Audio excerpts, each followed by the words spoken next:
Menurut saya itu apa semua wanita tuh harus tampil cantik?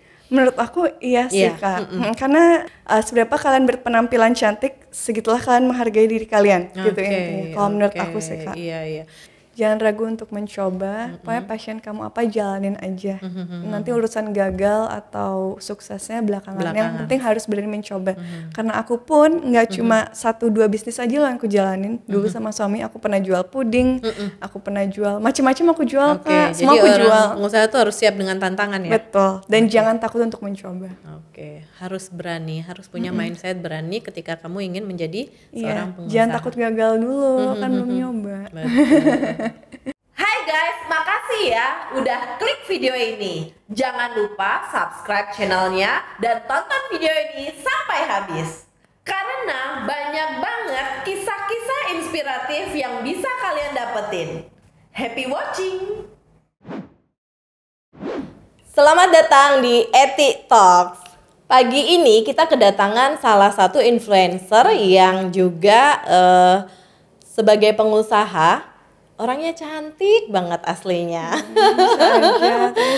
Iya, dan beliau ini adalah seorang pengusaha yang multi talent ya. Mungkin ada beberapa usahanya. Kita panggil aja langsung, yaitu Kak Sasya Dana. Halo. Hai Kak, apa kabar? Baik, gimana kabarnya Mbak Sasya? Baik, terima kasih loh. Cekek banget. Kakak juga cantik. Panggilannya apa nih? Kak, Mbak, Bu? Sasya aja. Oh, Sasya. Aku kelahiran 94, Kak. Kelahiran. Wow. Aku kelahiran 99 apa 2000? Oke, umur bukan jadi alasan untuk kita maju ya. Betul banget. Oke, Mbak Sasya, kenapa bisa menjadi seorang pengusaha? Awalnya tuh gimana ceritanya? Awalnya ya kita nggak usah muluk-muluk lah ya. Semua orang pasti suka uang. Iya kan? Semua orang pasti suka. Nah aku tuh basicnya emang suka kerja. Jadi dari SMP itu aku udah coba jual online baju. Jadi dari SMP? Iya SMP. Jadi dulu tuh kan zaman BlackBerry. Nah mamaku kan tinggalnya di Jakarta. Satu keluarga karena dulu mamaku di Tarki, terus kakek aku juga tugas di sana, jadi tinggalnya di Bintaro. Nah jadi kalau kita lagi pulang ke Jakarta itu aku suka ke Mangga 2 atau ke Blok M, itu aku beli baju, aku beli aksesoris, aku bikin deh grup BB, masih zaman BlackBerry, terus aku post deh jual-jual baju di sana. Terus udah semakin banyak pelanggannya, SMA itu aku udah mulai berani terbang ke Bangkok, ke Hong Kong juga pernah untuk cari baju, gitu. Terus seiring berjalannya waktu, aku tertarik nih di bidang beauty. Kenapa memilih beauty sebenarnya untuk menjadi seorang pengusaha tuh kenapa bisa sampai tertarik dengan beauty? Karena memang passionnya ternyata di beauty. Jadi dari SMP tuh aku udah kayak bolak-balik masuk BP. Karena selalu ditegur kayak rambut aku coklat, bulu mata udah. Aku dulu tuh pasang extension dari aku kelas 1 SMP loh Kak. Iya, dulu tuh adalah di salon, pokoknya dia salon ternama, cuma salon itu aja yang punya, dan aku udah pasang dan aku suka, terus kayak dipanggil ke guru BP, terus rambut aku hari ini pendek, besoknya bisa panjang gitu, dan emang ternyata passion aku di sana. Jadi pada saat itu kan nail gel lagi booming banget. Nah, aku pengen banget tuh belajar, nah aku kursus akhirnya nail gel, terus aku buka deh di bazar teman aku, waktu itu teman aku punya restoran, terus kayak ada bazar-bazar kita buka, lumayan loh rame, nah. Berarti nail gel itu masih Mbak Sasya yang megang sendiri? Iya, masih handle sendiri. Nah setelah itu pada suatu hari ini aku cerita sedikit, waktu aku kuliah, aku lihat nih temen aku pakai eyelash extension kan. Ih bagus banget, di mana gitu, di tit gitu. Berapa? Pokoknya mahal lah buat aku. Serius mahal banget, kayak kalau buat anak kuliahan kantongnya nggak mencakup ke sana deh. Terus aku mikir, karena waktu itu aku udah bisa nail gel, aku mikir kayak aku mesti kursus eyelash deh, karena kebetulan juga aku ada supplier di luar yang jual bulu mata. Waktu aku beli baju tuh kan kita ke banyak toko tuh, pasti kan ini ada supplier kosmetik, dia juga jual kayak eyelash, jadi aku tahu kayak bahannya tuh sekian. Jadi tahu, udah baca peluang ya. Iya, udah baca peluang. Jadi ternyata yang mahal tuh di jasa. Nah waktu itu aku langsung kursus eyelash pada saat itu. Aku door to door Kak, home service dulu. Nah terus pelanggannya lumayan nih banyak, akhirnya aku memberanikan diri untuk hire 2 staff dulu nih. Hire 2 staff, dan aku emang udah punya keinginan untuk buka studio di Tukat Barita yang pertama kan, tapi nggak kepikiran bakal punya cabang-cabang. Kayak aku mikirnya kayak kepikiran bakal se-booming sekarang ya. Jadi hanya ngejalanin aja. Iya, karena hobi aku ngejalanin terus kayak aku mikirin aku pengen bikin alas extension, nail gel yang bisa di kantong anak-anak muda, di kantong bisa diterima, iya diterima yang mereka masih pada minta uang sama orang tuanya gitu. Jadi aku bikin di Sas Beauty Studio dengan harga yang bisa dibilang terjangkau.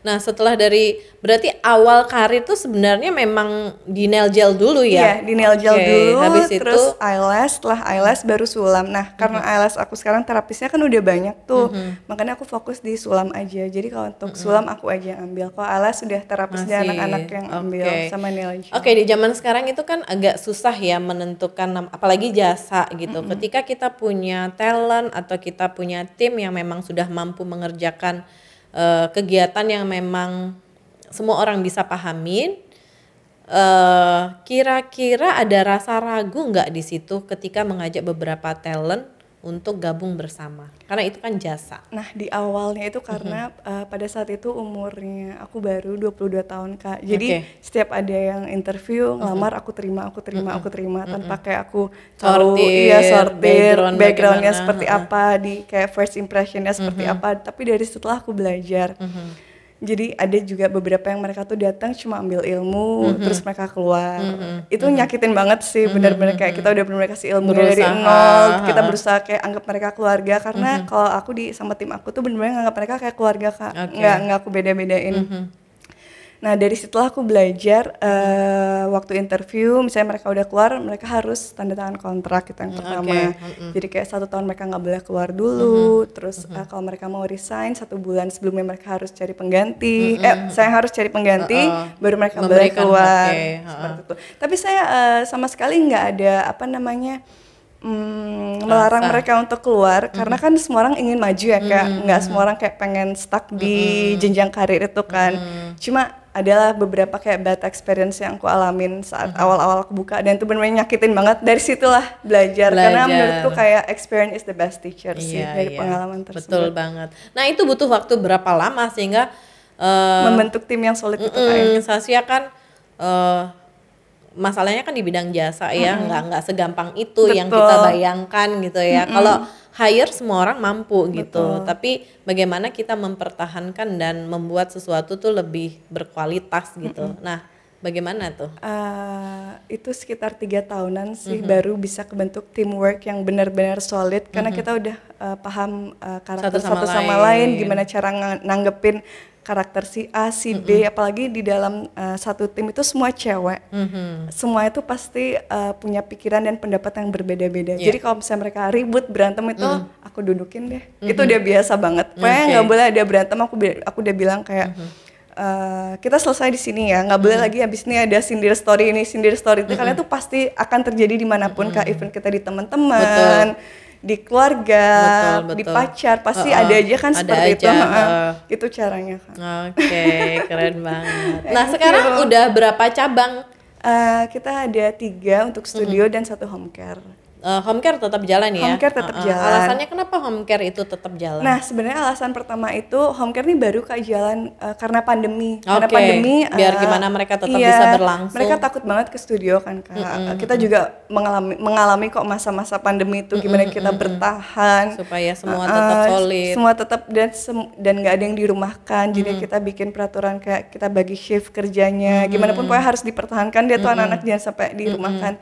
Dan banyak juga yang nggak berani ke studio, akhirnya kita buka home care. Nah, tapi dengan protokol kesehatan yang itu juga yang sih, aman. Keren banget. Dulu aku langganan di SAS, cuman karena ngantre. Bisa home care kok Kak, atau nggak lewat jalur belakang gitu ya. Saking antrenya ya, tau lah kita kalau misalnya punya waktu. Sih soalnya entrepreneur juga. Takutnya kalau misalnya kita ngantre gitu kan, ada beberapa yang pending, jadi kebiasaan jadinya home care gitu. Iya, ayo ntar kapan-kapan coba. Oh siap. Aku juga suka belanja loh Kak di Modis gitu. Dan pilihannya tuh banyak banget. Aku sampai kayak, aduh sumpah aku bingung pilih yang mana. Banyak banget, keren sih.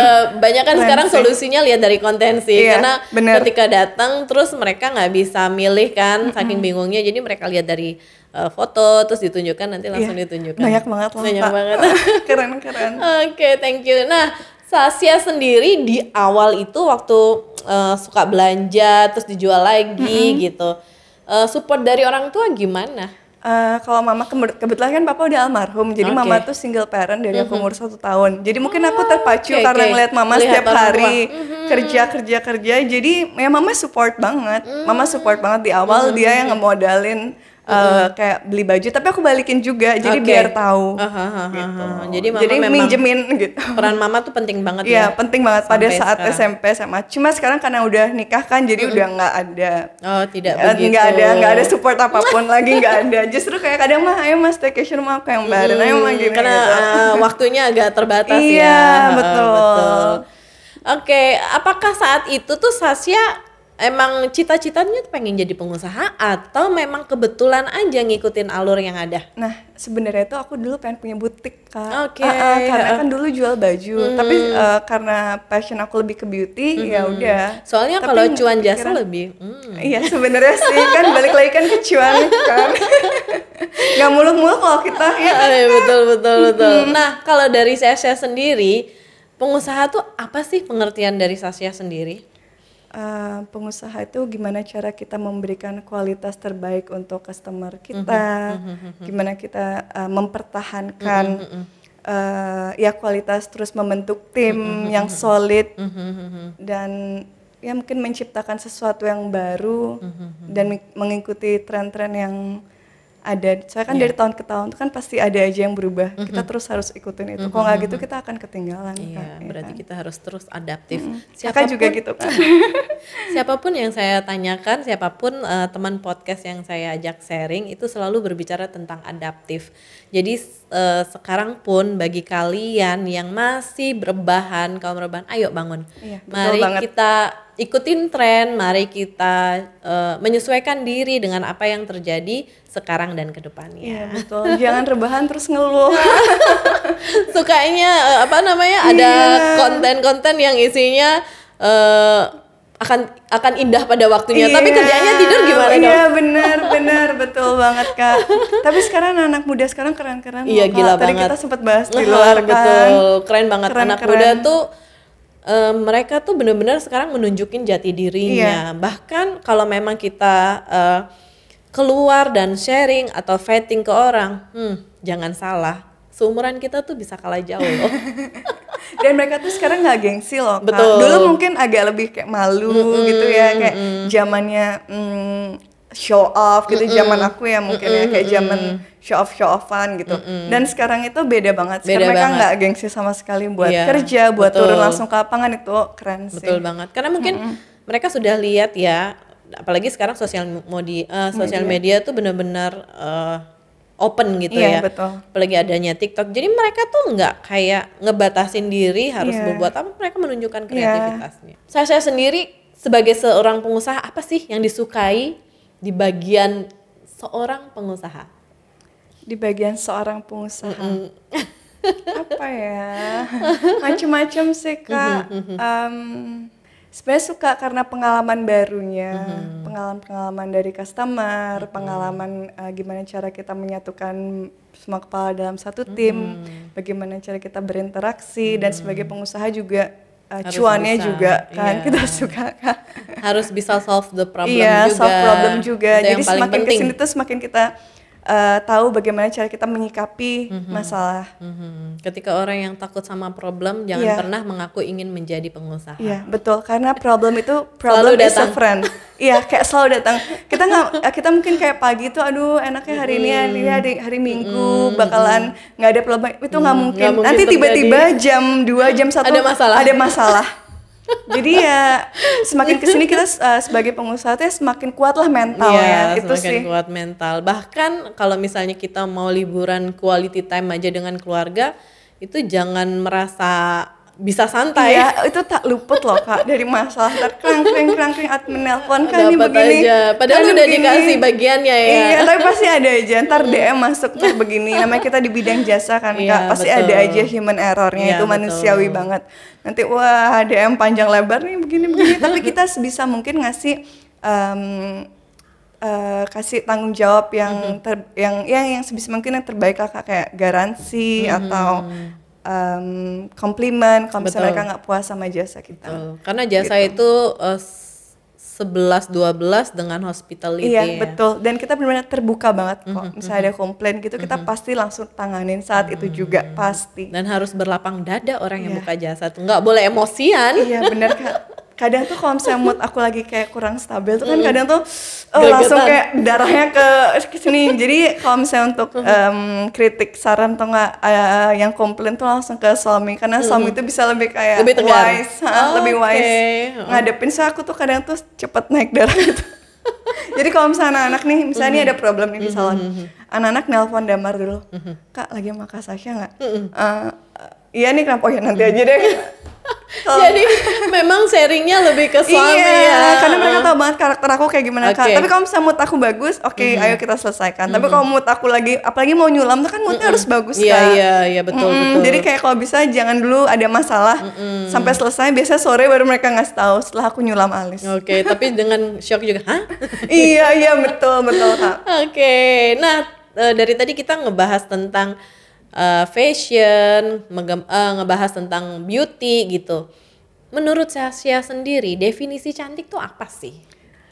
Bagaimana cara kita menghargai diri kita sih Kak, yang pertama. Jadi menurut aku definisi cantik itu satu penampilan.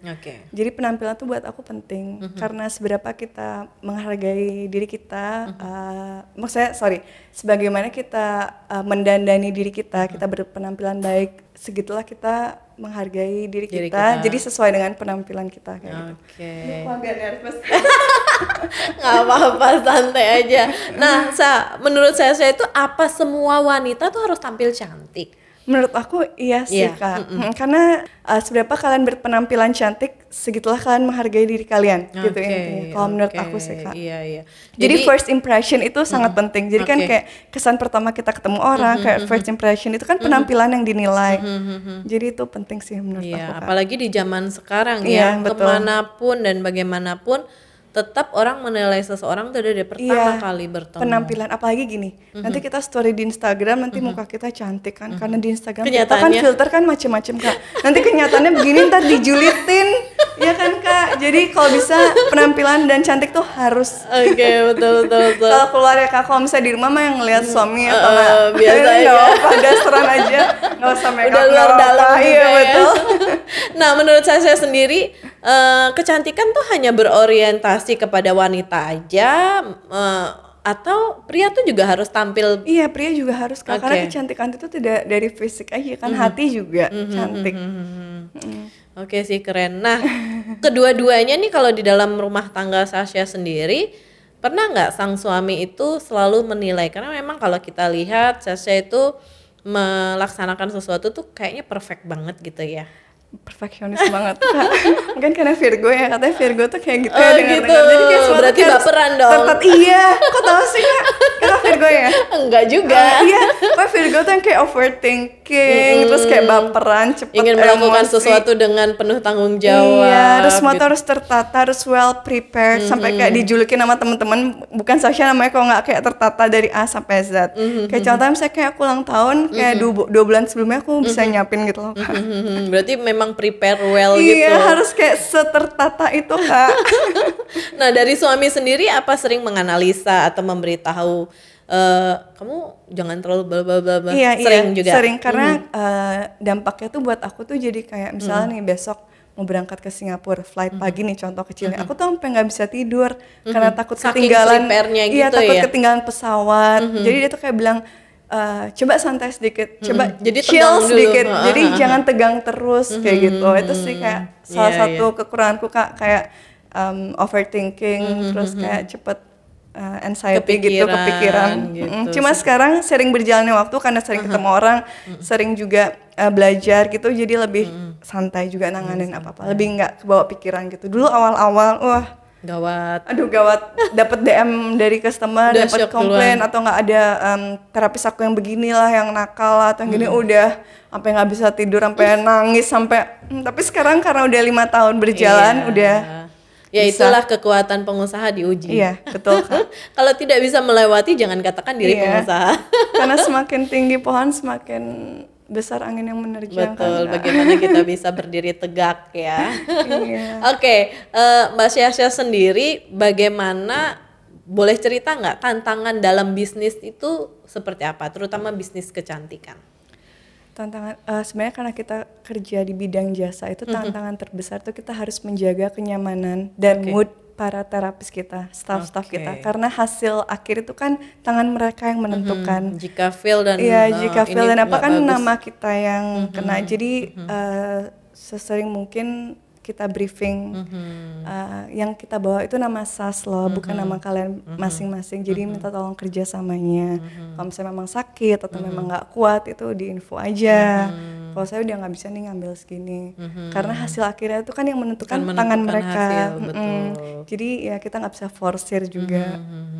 Kayak gitu Oke sih, Kak. Jadi memang harus diberikan terapi Iya. minimal biasanya seminggu berapa kali untuk menyampaikan supaya Briefing gitu Iya. ya. Kita nggak sering sih Kak, paling sebulan sekali gitu. Oke. Dan kita juga kasih mereka reward, misalnya anniversary kita ajak mereka jalan-jalan.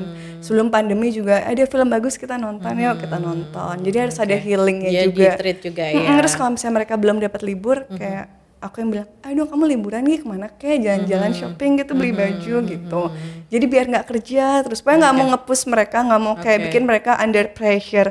Karena menurut aku dari orang-orang pun, maksudnya kayak abis ini langsung ada customer itu udah pressure buat Iya. mereka. Aku nggak mau bikin mereka tuh tambah pressure lagi Kak. Kebayang Karena itu sih menentukan. antrean si di SAS itu.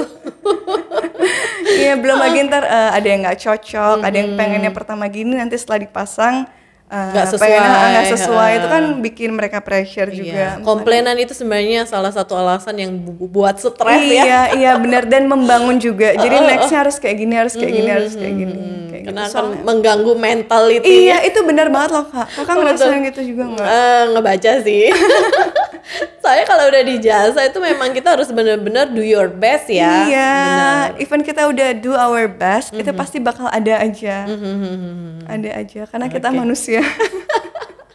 Tapi kita berusaha kok Kak, Berusaha semaksimal untuk mungkin. melakukan yang terbaik. Iya, kadang-kala juga kayak di studio mereka bilang, oke udah bagus Kak, nanti di rumah wah beda lagi ngecat admin kayak gitu. betul. Tapi Apalagi- kita pasti kasih garansi kok. Oh gitu ya. Apalagi kalau sudah customernya ibu-ibu, wah Iya, betul. ngeri. Iya ngeri Kak, ngeri.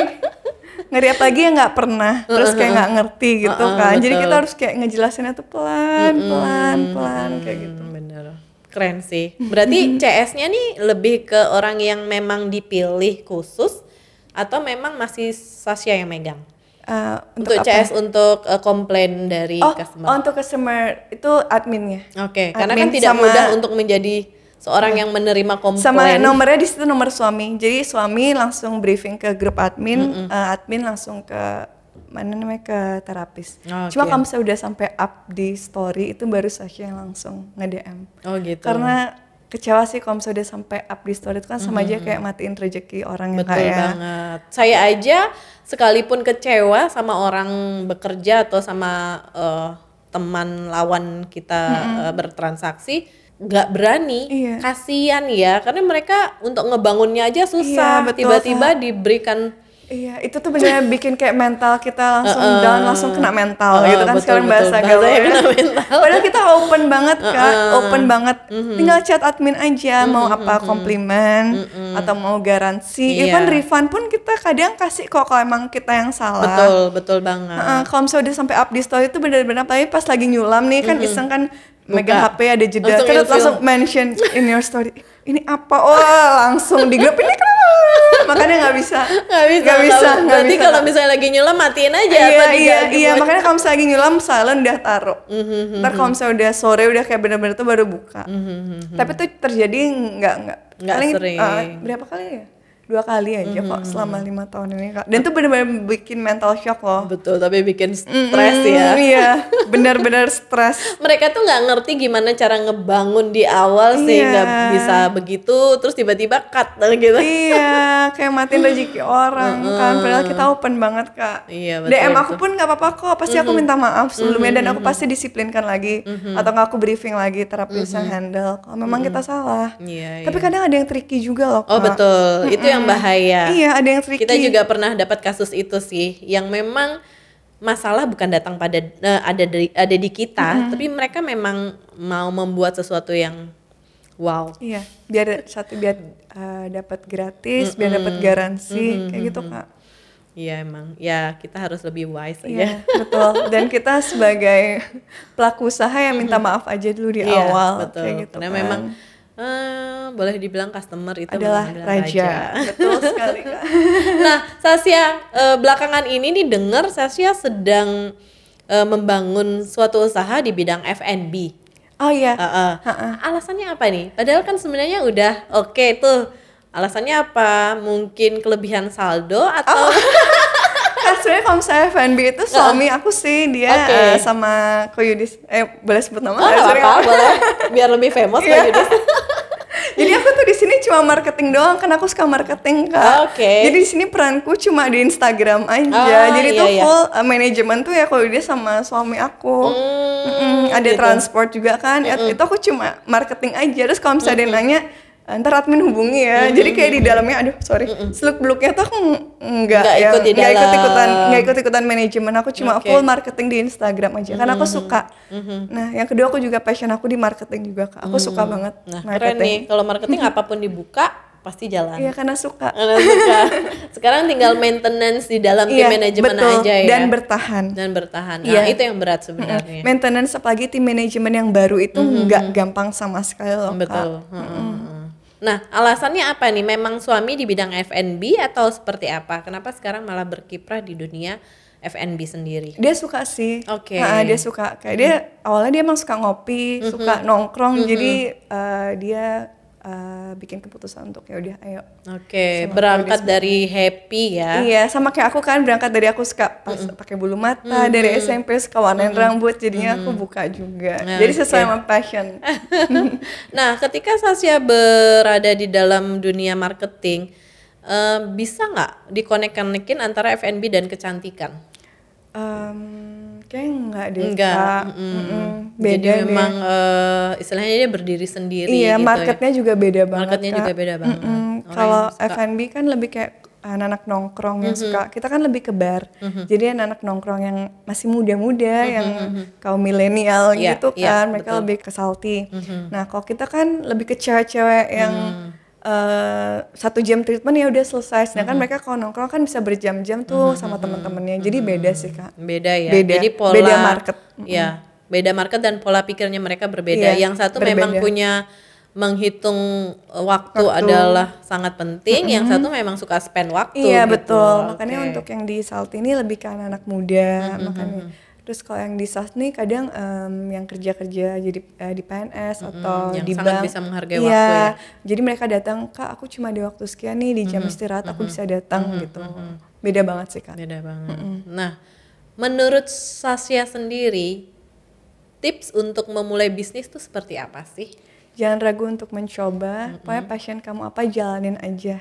Nanti urusan gagal atau suksesnya belakangan. Yang penting harus berani mencoba. Karena aku pun nggak cuma 1-2 bisnis aja loh yang aku jalanin. Dulu sama suami aku pernah jual puding, aku pernah jual macam-macam aku jual Kak. Semua aku jual. Pengusaha tuh harus siap dengan tantangan ya. Betul. Dan jangan takut untuk mencoba.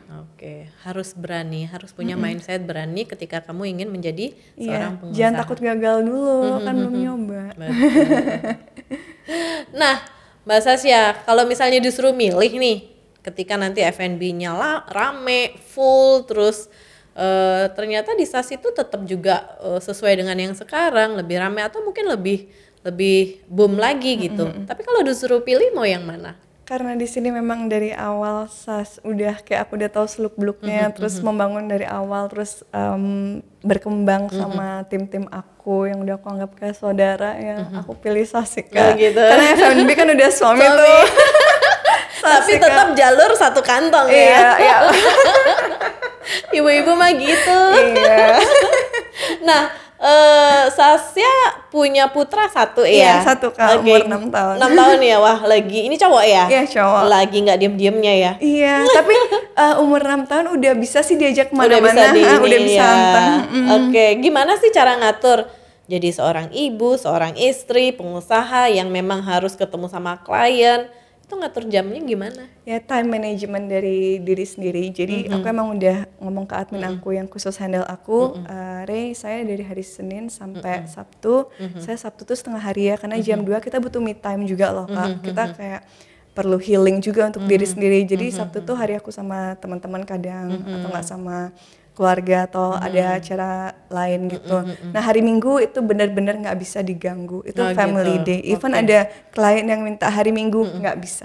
Oke, padahal sebenarnya hari Minggu itu adalah waktu yang memang orang-orang punya waktu Iya, punya untuk waktu. treatment gitu. Untuk treatment. Cuma salon kan tetap buka. Cuma untuk sulam memang Minggu nggak bisa. Memang Kak. nggak terima. Pokoknya harinya Kinan tuh nggak bisa diganggu gugat. Oke. Dan ada juga saatnya pada saat Kinan misalnya nih kan dia mau long weekend nih sekarang holiday kan, Natal ya aku bilang juga aku off 5 hari ya, karena mau ngajak Kinan jalan kayak gitu. Gimana pun waktu untuk anak Harus itu bisa diatur. penting banget juga Kak.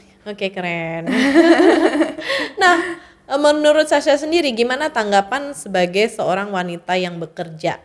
Gimana kita menilai orang wanita bekerja itu adalah orang yang memang patut dihargai atau Iya patut dihargai. Salut sih Kak. Karena aku juga orangnya emang nggak bisa diem. Aku suka kerja Kak. Kalau aku disuruh diem misalnya nih 3 hari ini, aku sakit kan, sempet aku sakit. Diam 4 hari tuh aku bingung harus kayak gimana. Karena kayak otaknya bingung. biasa muter ya. Iya Kak. Kakak gitu nggak? Bingung nggak? Banget. Iya bener kan sama kan Kak. Udah kayak orang diikat. Iya kayak di penjara Kak. Apalagi waktu kasus kemarin yang nggak boleh keluar dari rumah. Itu benar-benar kayak aduh kayak orang kebingungan, nggak bisa Kak.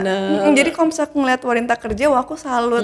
Karena kayak kalau mereka disuruh diam pasti bakalan sama deh kayak kita, bingung harus ngapain. Oke lah kita liburan seminggu udah cukup menurutku. 5 hari aja udah cukup banget Kak buat aku Kak.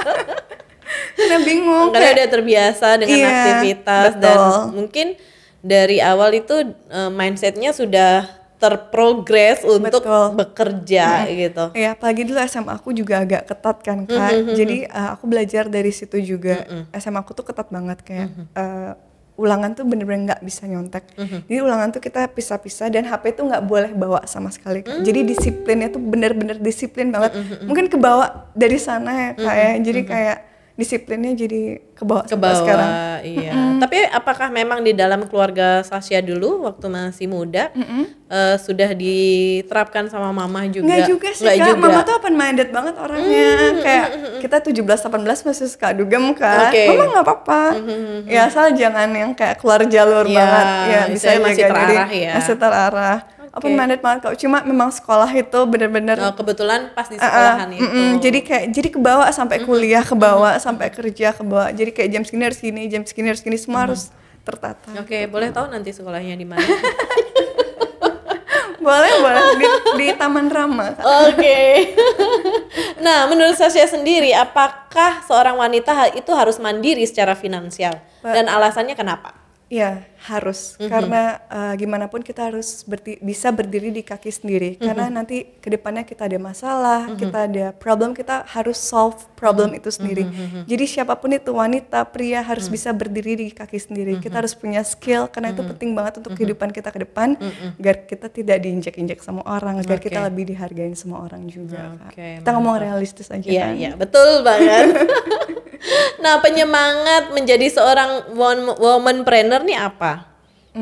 Sehingga Sasha bisa berdiri tegak dan pengen sesuatu inovasi baru. Sebenarnya aku tuh juga nggak ngerasa yang kayak berdiri tegak banget Kak. Jadi apa ya? Pokoknya yang pasti sih anak ya. Anak kan kita penting. Iya, poin penting ke depannya kan kita harus mikir kayak dia ntar bakal kuliah di sini loh, dia bakal gini kan. Kita pasti bakal kasih yang terbaik untuk anak. Oke, jadi anak adalah salah satu hal utama yang memang buat semangat Sasha ya. Kalau disuruh pilih hobi yang paling disukai Sasha nih apa? Yang bener-bener dari dulu, pokoknya aku hobinya ini, nggak boleh ada yang ganggu gitu. Nongkrong. Staycation. Oke. Hobi nggak sih termasuk? Hobi dong. Aku suka banget staycation Kak. Oh, gitu. Nongkrong sampai kayak orang-orang, Sasha nih tiap minggu kerjanya nginep terus. Aku suka.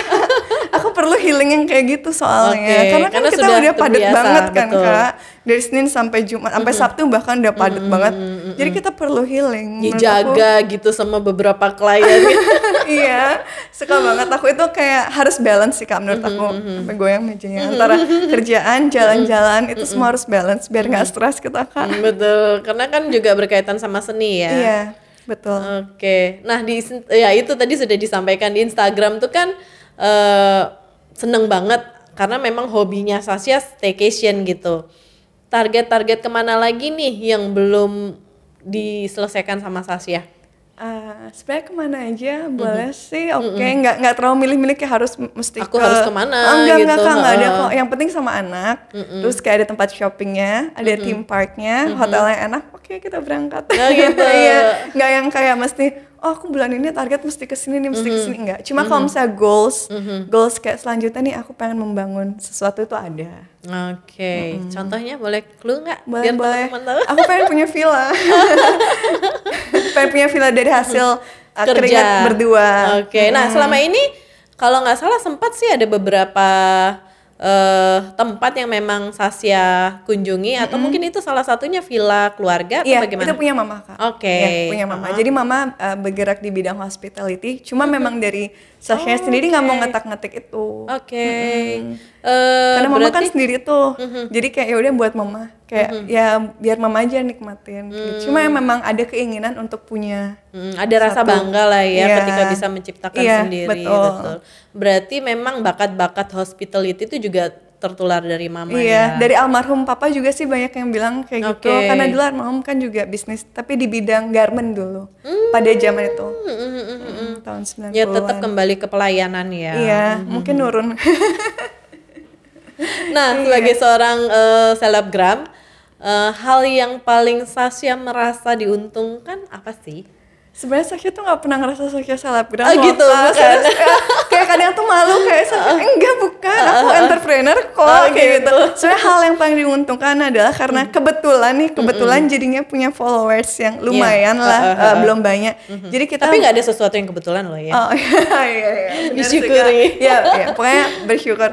Iya, pokoknya bersyukur aja. Jadinya kita bikin apa gitu, jadi orang datang. Kita bikin bisnis apa, jadinya lebih mempermudah lah. Mempermudah. Jadi itu alasannya peran influencer di dalam bisnis itu sendiri ya. Betul. Nah, menurut Sasha sendiri ketika melakukan sesuatu di dalam perkontenan itu, misalnya story atau apa gitu, sudah berimpact baik belum kepada usahanya Sasha? Sudah sih Kak. Sudah. Selama ini. Karena hal apa yang membuat Sasha yakin bahwa sudah berimpact baik kepada bisnisnya Sasha itu sendiri?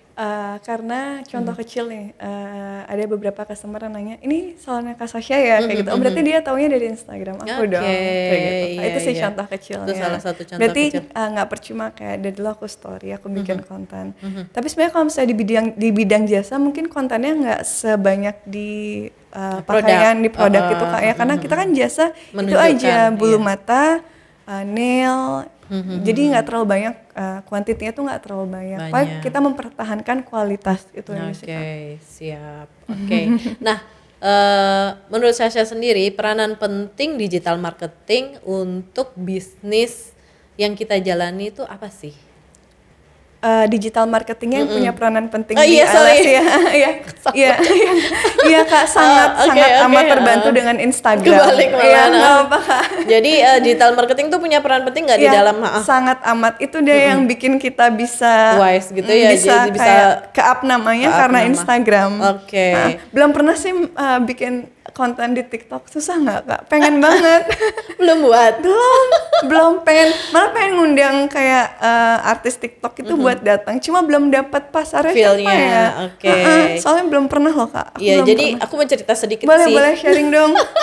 Setiap teman-teman yang kita ngobrol itu selalu mempertanyakan tentang TikTok gitu. Padahal sebenarnya balik lagi flashback 2 tahun yang lalu saya pernah ngobrol sama beberapa teman-teman influencer yang kebanyakan dia bergerak di bidang fashion gitu ya. Saya ngobrol sama dia, kamu tuh kerjain dong TikTok, saya bilang gitu. Udah berapa tahun yang lalu modis tuh belum buat TikTok. Ih, untuk apa sih buat TikTok? Gaya-gayain joget-joget, enggak deh gitu katanya mereka. Terus saya udah jelasin ke mereka, TikTok tuh bukan cuma joget, jadi kamu bisa mengantarkan apapun di situ. Nanti dia akan lebih booming loh daripada Instagram. Aku sedang ngomong gitu ke 2 mereka. tahun yang lalu belum booming ya Kak? Belum. 2019 akhir gitu. Aku cerita sama mereka, enggak mau. Terus ada salah satu dari mereka itu ada yang mulai bergerak sebulan kemudian, dan kita pun belum sama sekali, belum mulai karena waktu baru itu kan, karena waktu itu kan kita lihat kayaknya butuh kreator, butuh tim, butuh talent dan sebagainya. Jadi berat dulu kayak kita bayangin di depan gitu. Dia udah mulai saat itu 2020 awal udah mulai. Ketawa-ketawaan aja sih. Mungkin dia buat styling session kayak gitu. Dia berusaha untuk joget-joget. Terus akhirnya pertengahan tahun lalu kita mulai benar-benar godok itu TikTok. Iya, aku sering lihat di FYP. Sering kena ya? Iya, keren Kak. Kayak keren banget sih idenya. Aku juga mikirnya di awal gitu. Kayak berat nggak sih di awal untuk nyiapin konten-kontennya. Betul. Memang butuh sesuatu yang effortnya gede banget. Iya. Oh ya. Minimal budget juga kita harus siap. Karena ada konten kreator ya Kak. Betul, karena orang kan bisa lihat di depannya aja. Sementara orang kalau misalnya belum siap untuk dari budgeting, ya akan susah juga gitu. Tapi kembali lagi yang Sasya sampaikan, ketika sudah ada niat untuk berani atau berani menerima tantangan, ya go ahead aja gitu. Nanti urusan belakang ya urusan belakang. Iya betul, yang penting jalanin aja dulu. Betul, jadi memang apa yang saya lakukan saat itu ya seperti yang Sasa sampaikan. Jadi kita nggak berpikir. Iya, kita kan kayak ibaratnya bayar ide orang gitu kan Kak. Betul. Nggak murah loh ya kan budgetnya. Karena ide itu mahal loh. Betul, tapi ketika kita sudah bisa menyampaikan ke tim, mereka nggak akan mampu bisa sendiri. Oh, jadi semua dari Kakak juga? Bukan, jadi kita butuh tim. Jadi ketika misalnya salah satu talent berbicara sendiri, dia nggak akan bisa besar. Iya, betul. Tim kreator berbicara sendiri, dia nggak akan bisa besar. Banget. Jadi memang yang terpenting adalah siapa yang berperan di belakangnya gitu. Betul. Karena mereka kan juga butuh budget dan lain sebagainya, dan nggak mungkin mereka akan bisa jalan sendiri. Iya, sama kayak ada depan layar, ada belakang layar gitu kan Kak. Ya jadi gitu deh, kita harus tetap bertahan. Sering muncul di FYP aku. Oh, iya. Padahal sebenarnya orang berpikir ngapain sih buat kayak gitu-gitu ya? Enggak kok, aku gak mikir kayak gitu. Gitu. Oke Sasya, kalau disuruh pilih itu influencer apa pebisnis? Pembisnis jelas. Pembisnis sekaligus aji mumpung deh, influencer boleh deh. Oke, jadi memang itu salah satu support penting juga ya. Iya betul. Di dalam bisnis gitu ya. Betul nah, banget, Kak. Yang sudah dilakukan digital marketing untuk SaaS beauty sendiri apa aja? Instagram yang pasti, terus yang kedua endorse. Oke. Ya endorse selebgram, artis itu sebulan 2 kali itu wajib banget. Sebenarnya tuh kita tuh nggak kayak ini ngaruh nggak sih, itu ngaruh nggak sih, itu nggak penting ya. Nggak penting. Yang penting nama kita tetap stay, tetap kayak disebut. Makanya sebulan tuh kita harus kayak ada 3 orang 2 orang yang kita endorse. Berarti fokus gitu. ke awareness aja. Iya, yang penting mereka ingat dan selalu berpikir tentang brandnya SaaS ini. Karena aku tuh belajar dari brand-brand besar gitu Kak. Kayak contohnya dia udah besar, semua orang udah tahu, tapi dia tetap ada iklannya, ada sponsornya biar tetap diingat di masyarakat kan. Itu sih. Jadi kalau misalnya nih ada nih temen aku bisa nanya, Beb, kamu kemarin abis endorse si A ya, ngaruh nggak sih? Ya aku jelasin, aku nggak mikirin ngaruh enggaknya. Aku tuh mikirin biar brand aku, biar SaaS itu bisa tetap selalu diingat sama klien-klien, sama customer, sama masyarakat di Bali sih tentunya. Oke, berarti minimal attention aja ke mereka bahwa kita masih ada di sini. Masih ada di sini.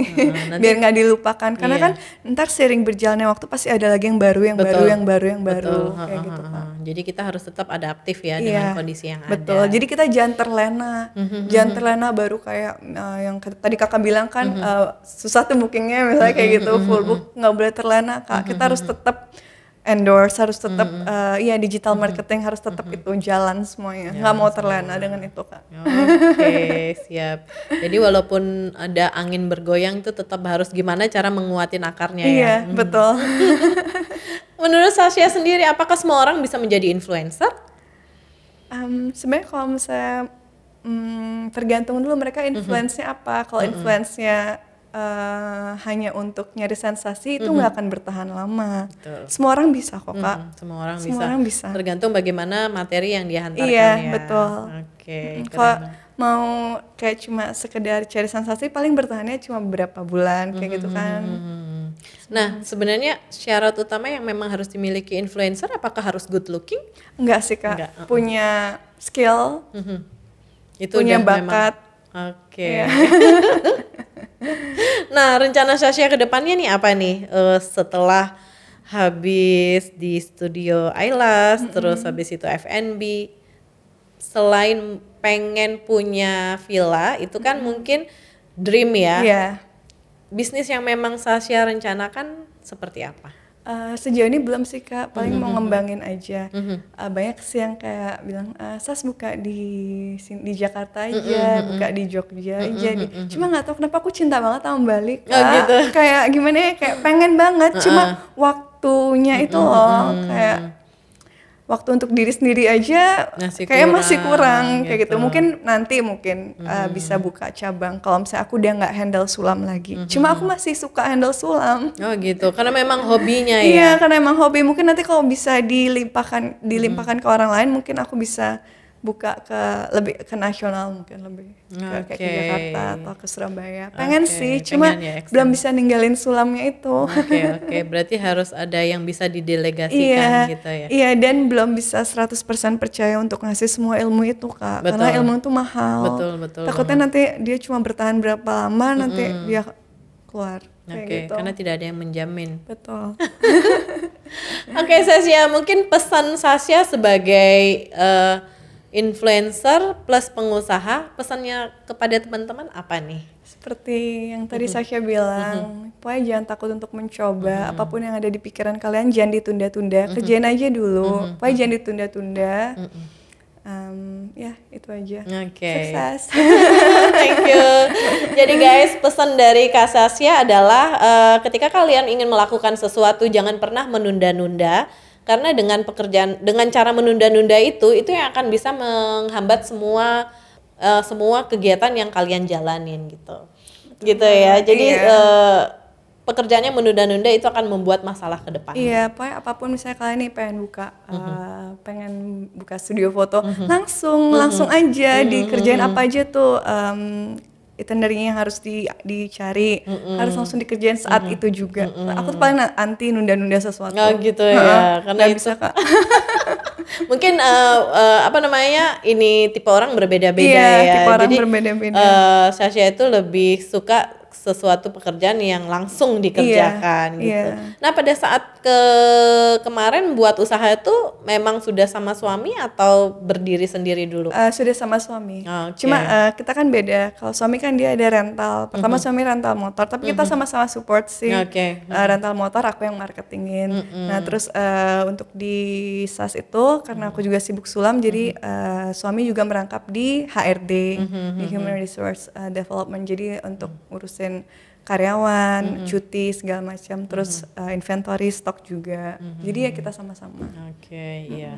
Oke, sama sih yang kita lakukan. Soalnya biasanya bagian yang susah-susah. Iya, bagian komplain, bagian susah-susah, bagian barang-barang, yang berat-berat. Kakak juga ya. Kita cukup di depan layar. Iya betul, kita cukup di Instagram, di TikTok. Padahal di belakang-belakangnya kan ada seseorang yang lebih penting. Iya betul banget Kak. Oke, Sasha sangat happy banget nih hari ini bisa sharing-sharing. Thank you juga lo udah diundang. Kayaknya kalau kita ngobrol panjang nih nggak bakal habis ya, karena sebagai seorang pengusaha biasanya ada aja yang kita sharing-sharingkan gitu. Semoga ke depan Sasha bisa saling bersinergi, terus sesuai dengan apa yang diinginkan dan cita-citanya bisa tercapai. Sama-sama sukses ya, Iya, sebarkan aura positif kepada yang lain supaya semua ikut berbahagia. Amin. Oke, sampai jumpa lagi. Sukses selalu. Bye. Terima kasih ya sudah nonton video ini. Semoga apa yang disampaikan bermanfaat buat kalian semua. Tonton juga video yang lainnya. Jangan lupa like, comment, subscribe, dan share ke semua orang. Thank you.